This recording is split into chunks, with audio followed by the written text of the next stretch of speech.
लेकिन करंट को छूने पर क्या लोहे वाली फीलिंग आएगी?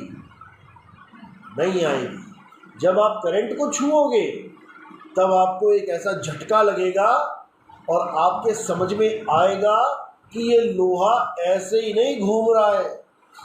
ये लोहा जो ऐसे घूम रहा है, ये ऐसे ही नहीं घूम रहा है। इसको घुमाने वाली ताकत में बहुत पावर है, इस करंट में बहुत ताकत है। इसको छूने पर आप 2 फुट पीछे जाके गिरते हो।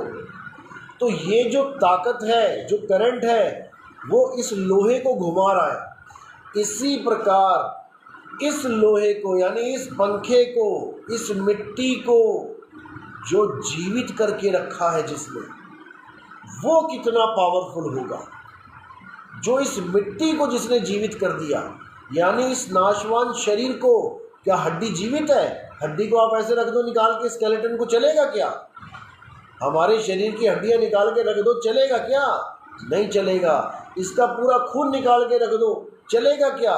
नहीं चलेगा। सारा मांस निकाल के रख दो, चलेगा क्या? नहीं चलेगा। लेकिन ये फिर चल कैसे रहा है? इसमें हड्डी, मांस, खून, बाल, खाल ही तो है। ये चल कैसे रहा है?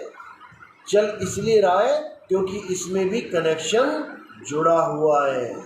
जैसे इसमें कनेक्शन जुड़ा है, अभी तुम स्विच ऑफ कर दो, ये चलता चलता रुक जाएगा।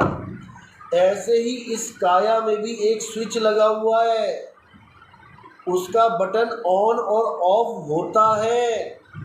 जब आप भेदी गुरु से ये ज्ञान लेते हो कि कैसे ये ऑन हो रहा है और कैसे ये काया ऑफ हो रही है, तब आपको उस करंट का ज्ञान हो जाता है। फिर आपको केवल पंखा चलता हुआ दिखाई ऐसे नहीं देता कि आपने अज्ञानता में सोच लिया कि पंखा जीवित है, चल रहा है।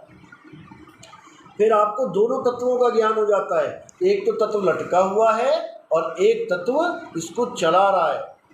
तो इसी प्रकार आपको यहाँ पर भी दोनों तत्वों का ज्ञान हो जाता है। एक तत्व जो काया बैठी हुई है और एक तत्व जो इसको चला रहा है। जो काया बैठी है वो असत तत्व है, इसका नाश हो जाएगा। लेकिन जो इसको चला रहा है वो परम तत्व है, वो आत्म तत्व है, उसका कभी नाश नहीं होता।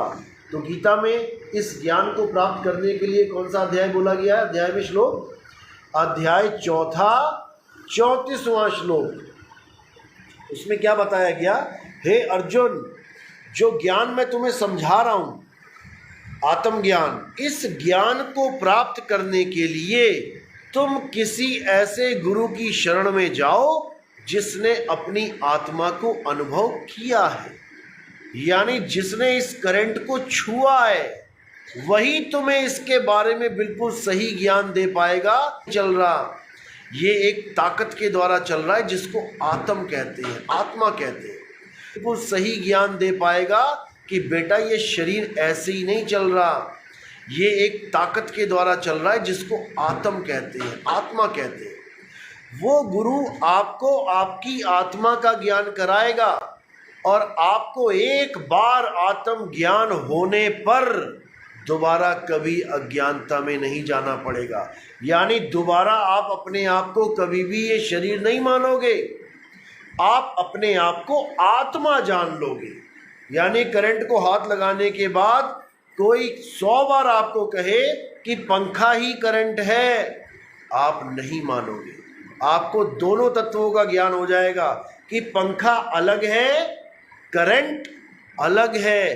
पंखा पैदा होता है, मरता है, करंट ना पैदा होता है ना मरता है। जो आपने पढ़ा भी है, energy neither be created nor be destroy.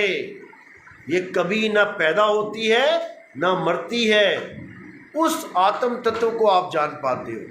अभी जितने भी आप रिश्ते निभा रहे हो, मेरी माँ, मेरा पापा, मेरा भाई, मेरे बहन, असल में ये रिश्ते तब तक हैं जब तक इस शरीर के साथ आत्मा का कनेक्शन है।